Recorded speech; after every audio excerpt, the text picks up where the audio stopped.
শিল্পপতি নুরুল ইসলাম ছিলেন দুর্নীতির বিরুদ্ধে এক সাহসী প্রতিবাদী বাতিঘর। কখনো আপোষ করেনি অন্যায়ের সাথে। একের পর এক শিল্প প্রতিষ্ঠান গড়ে অবদান রেখেছেন দেশের উন্নয়নে। ছিলেন এক স্বপ্নবাজ মানুষ।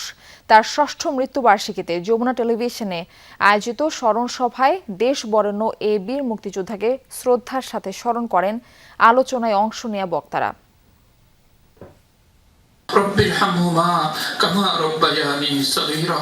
স্বাধীনতা যুদ্ধের পর নতুন বাংলাদেশ গড়তে একজন শিল্প উদ্যোক্তা, একজন সাহসী স্বপ্নবাজ মানুষের ভূমিকা ও অবদান কেমন ছিল তা নিয়ে এক মনোমুগ্ধকর আলোচনা এবং দোয়া অনুষ্ঠানে অংশ নেন যমুনা পরিবারের এক ঝাঁক কাণ্ডারি।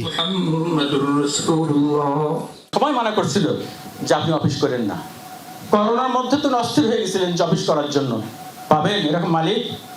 হাসপাতালে শুয়ে আছে, ওটা অবস্থায় আমরা বেতন পাইছি কিনা বলছে। যে আমার দেখা সবচেয়ে সাহসী মানুষের মধ্যে অবশ্যই আমাদের চেয়ারম্যান সাহেব অন্যতম একজন, যে পৃথিবীর কোনো কিছুই তাকে ভয় কাবু করতে পারতো না। আয়রন ম্যান ছিলেন। আমরা ভবিষ্যতেও চাই উনি আমাদেরকে যা শিখিয়ে গেছেন, দেখিয়ে গেছেন, সেটা পুরোপুরি তো আর আমরা পারবো না। আমাদের কাছ থেকে যার যার অবস্থান থেকে সেটা যেন আমরা অনুসরণ করি, আমরা সততার পথে থাকি। যিনি মাত্র ৩৯ বছরের কর্মময় জীবনে ৪১টি শিল্প প্রতিষ্ঠান গড়ে তোলার এক অবিশ্বাস্য গল্প রেখে গেছেন আগামীর বাংলাদেশের জন্য, তিনি নুরুল ইসলাম বাবুল। নুরুল ইসলাম বাবুল বাইরে যেমন শ্রম দিয়েছেন, প্রতিষ্ঠান গড়েছেন, পরিবারের ক্ষেত্রেও তিনি অত্যন্ত নিষ্ঠাবান একজন স্বামী ছিলেন, পিতা ছিলেন, অভিভাবক ছিলেন। গত ১৫ বছরে যে ভয়াবহ তাণ্ডব আমরা দেখেছি, সেই তাণ্ডবের পরে তো এখন এটা আমরা বিশ্বাস করি যে দেশে কথা বলা খুব ঝুঁকিপূর্ণ একটা বিষয়। সেই রকম একটা ঝুঁকিপূর্ণ পৃথিবীতে বসেও বিশাল প্রতাপশালী শাসকদের সামনে দাঁড়িয়ে তিনি উচ্চকণ্ঠে নিজেকে জাহির করেছেন এবং বলেছেন, আমার পত্রিকা, আমার চ্যানেল কারো কাছে মাথা বিক্রি করে না।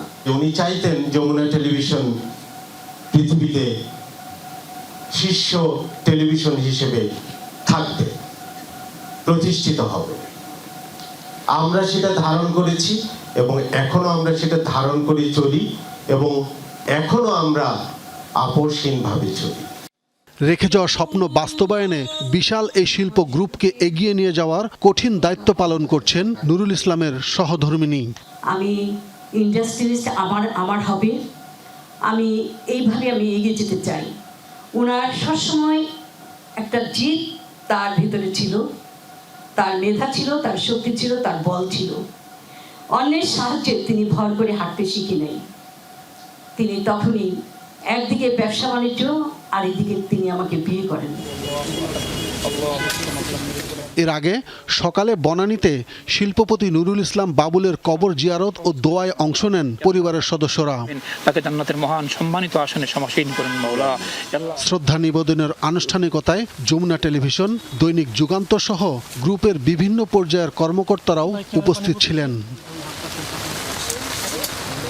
আব্দুল্লাহ তুহিন, যমুনা নিউজ, ঢাকা।